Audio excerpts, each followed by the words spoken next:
Hey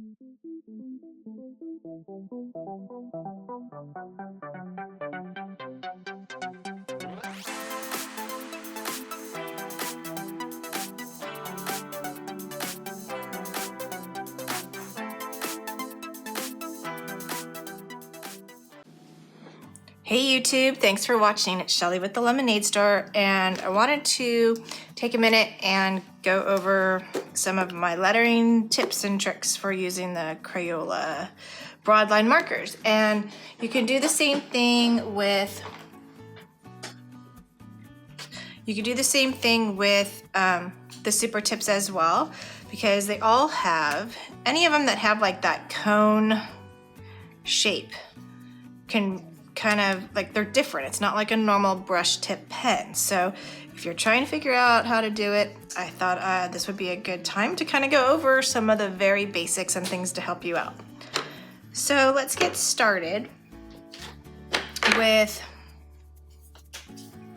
the number one thing that helped me learn how to use Crayolas to do the lettering was it's all about the pressure. With a brush tip pen, let's use this one right here. I have this Memento pen. With a brush tip pen, it's got a brush tip. So as soon as you push down, you get a thicker stroke. You don't have to press down super hard to get the brush tip to work the way you want it to work. With the Crayola, if you want to get the thicker line, you need to do a couple of things. The first is you need to really put down a lot of pressure. And the second thing is you need to hold your pen more at a slant. So sometimes when you write, you'll write up and down like this, like normal writing, right? But when you're lettering, in order to get like probably a better grip on your pen and to get more of the thicker line with the brush tips or with the Crayolas, it's more like this. And fine, you can hold it any way you want. I see people hold it like this. I see people hold it like this. Just do whatever's comfortable. Here is the key for me. So you're gonna hold it at an angle. And when you push down hard as you can, push down, look at that beautiful thick line. Now the trick is, can you kind of keep getting it straight? So if you watch when I'm moving, I'm not going like this with my wrist. I try. I'm not always successful, but I try as often as I can to move my whole arm. Look at how much straighter it can be if I do that. If I'm just using my wrist, it gets wonky right away. So let's just kind of go over some basics. Downstrokes thick, upstrokes thin. And if it helps, move, because it's a different tip, you know? You can move it a little bit so you can get a thinner stroke. So what do you do when you're writing? You go really slow. So like, there's on my Skillshare class, which I totally encourage you guys to sign up if you haven't. I go over all of the basics on Skillshare. What pens I like for just starting out, what paper I like for just starting out, and because I'm a Skillshare teacher, I can give you guys a link below for, I think it's like 2 months for 99 cents, and then there's no obligation to stay with it. So in that Skillshare class, I have my drills worksheet and an alphabet worksheet. But like, for example, one of the drills is just going, just doing straight lines across, and then, try doing like U's and things like that.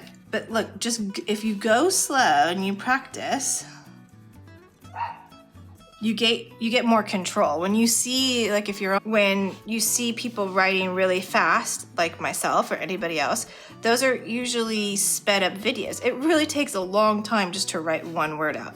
So let me just give you a couple of tips. I like using, this is thicker paper you can totally use to practice regular copy paper. It could be the cheapy stuff. But if you want to kind of get it to glide a little bit better, I like this 32-pound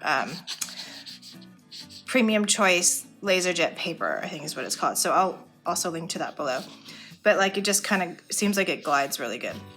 So take your time.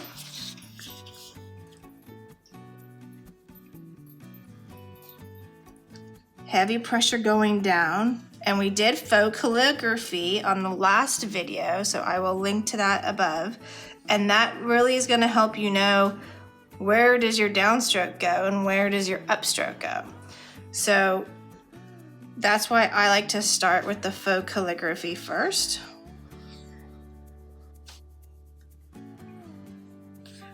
And then you start to learn how to, where do you put your downstrokes.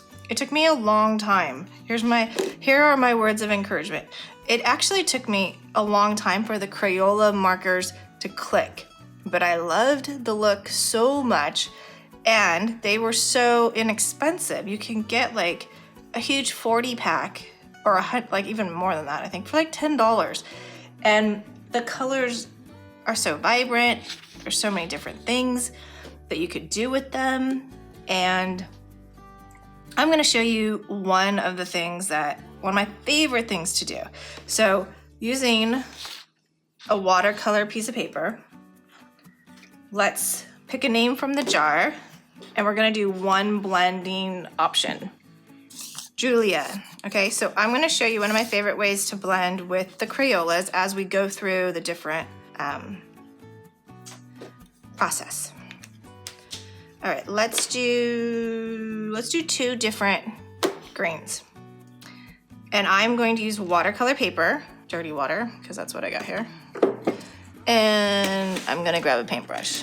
So we got 2 greens, a paintbrush, some water, watercolor paper.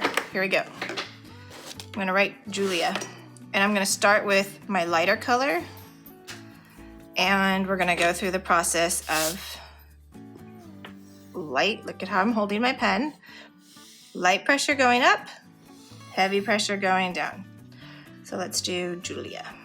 Light pressure, heavy pressure, and turning and going back to light.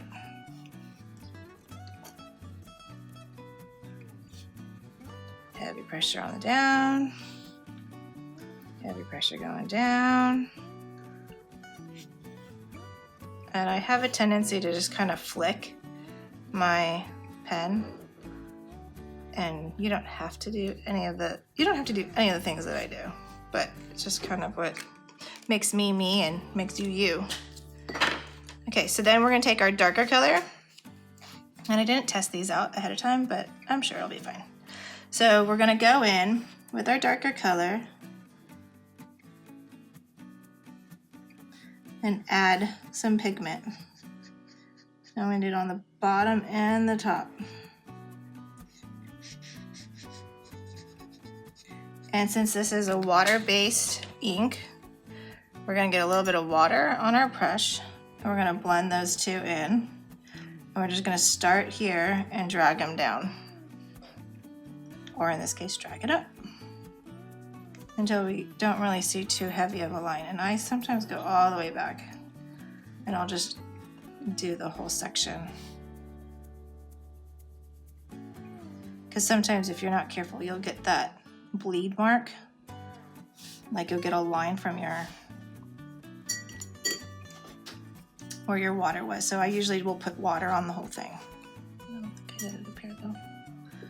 And this is kind of like an endless, you can do any colors, you can go all over the place with it. You can do so many cool things with this, and it doesn't have to be just letters. You can do this with designs as well. If you would like to get your name lettered, all you need to do is leave a comment below and tell me your name, and I'll add you to the jar. And I randomly will pick you guys as I'm doing different tutorials and stuff to try to get names lettered for you. Yeah, so thanks for watching. I really appreciate you guys liking the video if this helped you at all. Any likes and comments I think help I don't really understand all the algorithm stuff with YouTube and all that, but I think it does help get my video more play if people like it. So I totally am thankful for all of you that support me.